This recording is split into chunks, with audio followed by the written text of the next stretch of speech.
Bismillahirrahmanirrahim. Alhamdulillah Rabbil Alameen. Wa salatu wa salamu ala sayyidil mursaleen. Wa ala alihi wa ashabihi tahin wa ba'd. Assalamu alaikum wa rahmatullahi ta'ala wa barakatuh. There's a connection between viruses on the one hand and social behavior on the other hand. Both spread in the same way. And it is for that reason that in terms of stopping and halting the spread of the coronavirus, we are told to maintain social distancing and so forth.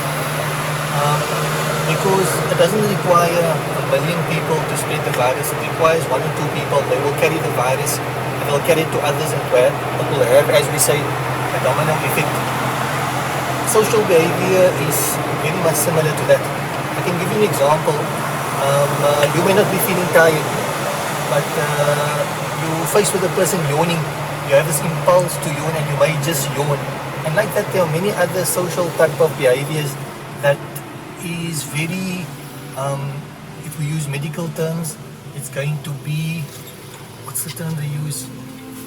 Contagious. So social behavior is contagious.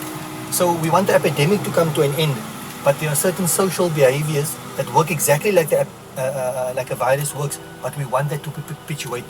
So much so that it actually reaches a tipping point where things begin to actually change. So the reason why we're taking this clip is, alhamdulillah, by the grace and mercy of Allah subhanahu wa ta'ala, we're on our way now to a little place behind Lavender Hill. It's called Montague Village. During the COVID-19, we were handing out parcels there, alhamdulillah, and also through the COVID-19 income replacement fund, we've been replacing incomes for many of low class and very poor people in terms of replacing their income by the grace and mercy of Allah subhanahu wa ta'ala.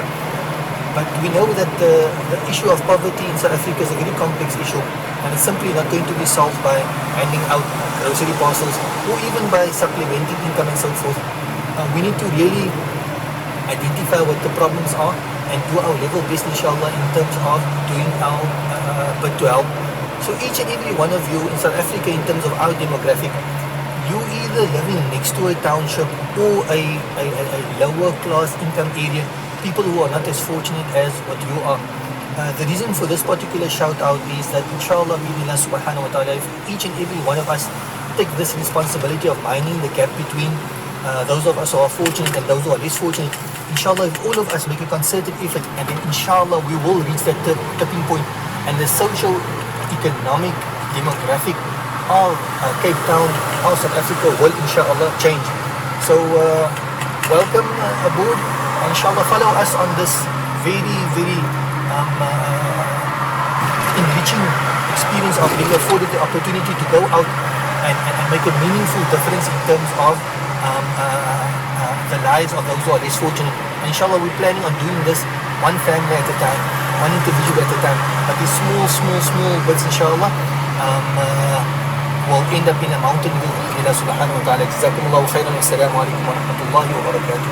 Alhamdulillah, we made our way to Montague Village, as we mentioned earlier on. What comes to mind is our Muslims and our less privileged, they are faced with many challenges.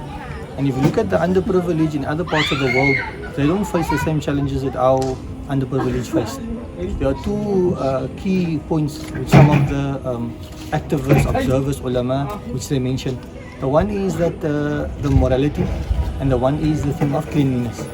And sometimes circumstances don't allow for a clean state, a clean situation.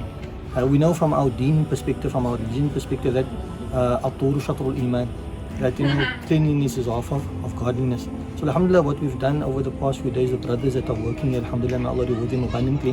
What they've basically done is one of the sisters, one of our mothers really, in this part of the world, what has happened is that in terms of they were showering here, and the wastage water, because this piping wasn't laid properly, then basically it's overspill here, and you know what, that basically the situation that it creates here. So alhamdulillah, the focus here is a focus of assisting, but assisting in a meaningful way. First, by bringing to light that important principle of facilitating that the people in this particular household can maintain that shatrul iman, that half of iman, where they can at least subsist and live in a clean state. And inshallah, that's how it starts. When the outside environment is clean and pure, inshallah, that caters for purity of heart and mind. And so when we look at our salah that we make every 5 times a day, what is it about? It's about the physical cleanliness which leads to the spiritual cleanliness.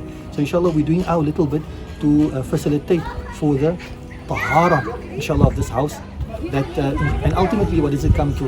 It comes to a point that this house, inshallah, will become a place like the house of the Prophet Muhammad sallallahu alaihi wasallam. Where after that outside purity, what we have that internal purity, inshallah, and this house will shine out to the inhabitants of the skies, like the stars shine out to us. May Allah grant us a perfect understanding. Jazakumullahu khairan. Wassalamu alaikum wa rahmatullahi wa barakatuh.